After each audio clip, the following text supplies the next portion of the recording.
Hey y'all, it's your girl Millie Chun. Let's get into life after lockup. Let's go. So we're gonna start with Puppy and Amber. Puppy and Amber are on the phone, and Amber tells Puppy that she and TC had got into a fight the night before, basically because of her, because of what TC said that Puppy and Eric was doing. So Puppy lets Amber know that Eric is back fooling with Heather, his ex-wife that he just got a divorce from that depleted their account. Now he back messing with her. And poor Puppy, like Eric won't let her have no money. She can't get no car because he don't want her to leave.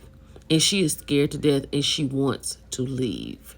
Puppy is so sad. And so the next day, Eric comes home at like 5 a.m. He done been with Heather all night. And she just scared to even say anything to him. And Puppy's like, I really want to get out of here because the problem is I don't want to go back to jail. Because as scared as she is, she could do something that could land her back on the inside. So they go to Puppy's mother's house, right? And Eric and Puppy out there talking. She's asking them how they're doing. Eric is like, oh my God, we're so great, blah, blah, blah. So then he gets up and leaves. And her mother says, Puppy, what's really going on? Like, how are y'all really? And she was like, we're not good. He's still messing with Heather. I want to leave. I don't have any money. So her mother's pretty much like, you can come here. But the girl needs a plan. Like, she just can't go. So I hope that she can do something. Okay, Chance and Taylor. Taylor is slowly finding out that Chance doesn't have any money, right? She was aggravated with him because he came in and told her that he bought his son, Ethan, a plane ticket. And Taylor was like, you need to just check in with me because we don't have any money. We got a baby coming. So he gets in and she was like, I've been trying to call you. He was like, I probably was driving through a dead zone. I put my phone on Do Not Disturb. Like, it's the crazy stuff that he comes up with. He is a liar. And Taylor has said something about what she wanted him to do. He was like, we're not married. So until we get married, you can't tell me what to do. She was like, we may not even be getting married, right? So then, child, his son comes. And they go out and they talk. And his son is a good child. He's grown, but he's a good person. And he told his dad he does not want him to get in trouble anymore. Child, they done went out to the restaurant to eat, all of them. He had to split the bill up on 3 credit cards. He has no money, and Taylor is in a very, very bad mood. This is not my usual couple that I follow, but this is going to be good. Let's keep going. Now, this couple right here, this right here is unhinged. So, Sean only dates girls that have been to prison, right? So Sarah is out, they're married, they got a baby.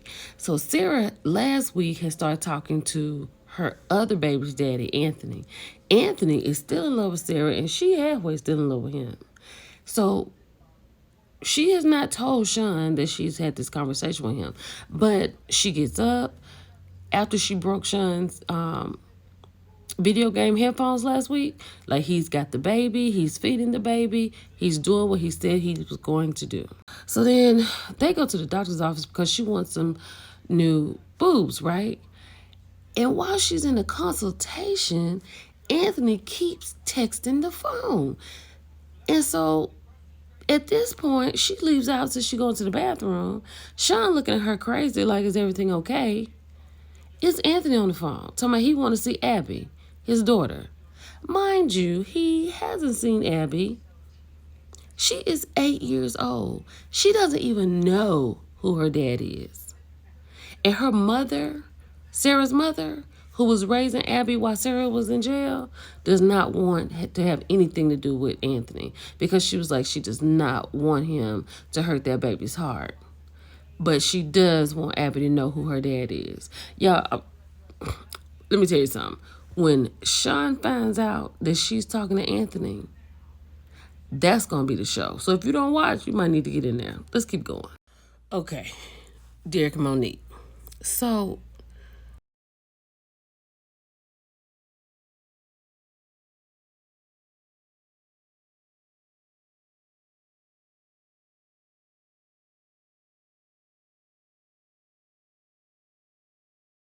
in the middle of this. So his sister Elizabeth in the back of the car in a pink fur and a ski mask, and she is prepared for whatever. And while they in there talking so much, talking about what they're gonna do and how they don't like Monique, Derek has pulled a car over and he has gotten out of the car, and they made him get back in, like literally made him. So Monique says she's expecting the worst at this point, right? So they pull up. Derek goes to the car. He talks to Monique. He tells her to get out. So Monique and her sisters get out. Then Derek's sisters get out. Then all chaos breaks out. All they're doing is fussing back and forth, right? They get into it. Derek's like, I don't want this. I don't want this. So Elizabeth goes and gets back in the car. While she back in the car, Monique's sisters is talking junk. Next thing you know, Elizabeth jumps out of the car and runs right into one of Monique's sisters. It's just Derek and production, and they could not get them apart. But nobody really touched Monique. So when it was over, it goes to Liz on the ground kicking Monique's car. And 100% Monique is over it. OVA. Y'all, it's a mess.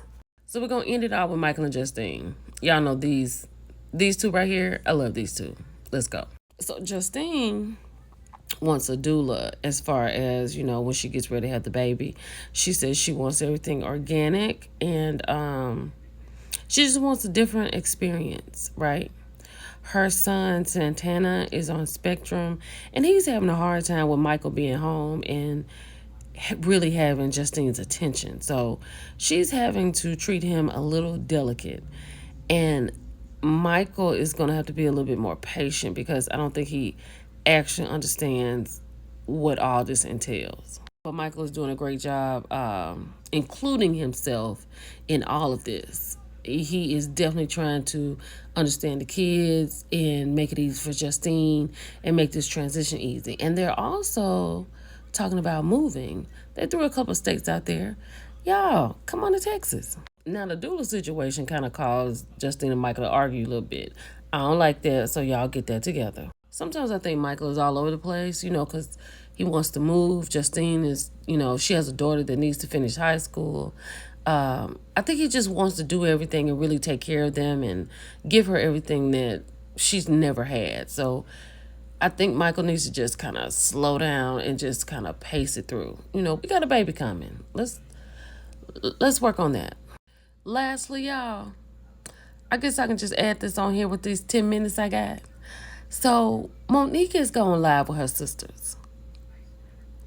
And here you go. It's your girl, Millie Chun. I'll talk to y'all later. Bye. Shit was so ugly. Right. Talking about, okay, we got beat up. Okay, Elizabeth is a man. Like, let's not forget that. And not only that, we wasn't even prepared to fight. Because like we said, they hired extra security to make sure nobody's fighting. We can be catty. We can do all this. Right, like, y'all could argue. Y'all could, be catty. We gonna make sure nobody touch nobody. Because at the end of the day, Derek had told them his sister's on bullshit. His sisters want to fight, which is the reason why Derek pulled off on the side of the road, because Derek wanted to stop filming at that point because he's not going to be involved with that. And I feel like production was being messy too, because ain't no way in the world it should have took all 3 security guards that long to break up the fight. And the way they edited it, like I said, we was fighting out there for a long ass time. Clothes came from Rainbow, not even Walmart. That's a sleeper she had on.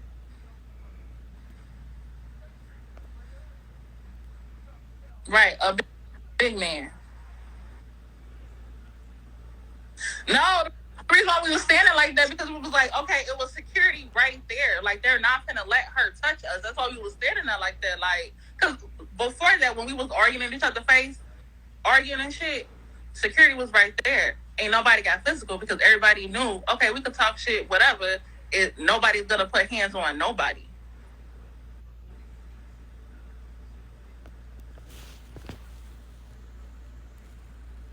This was wild.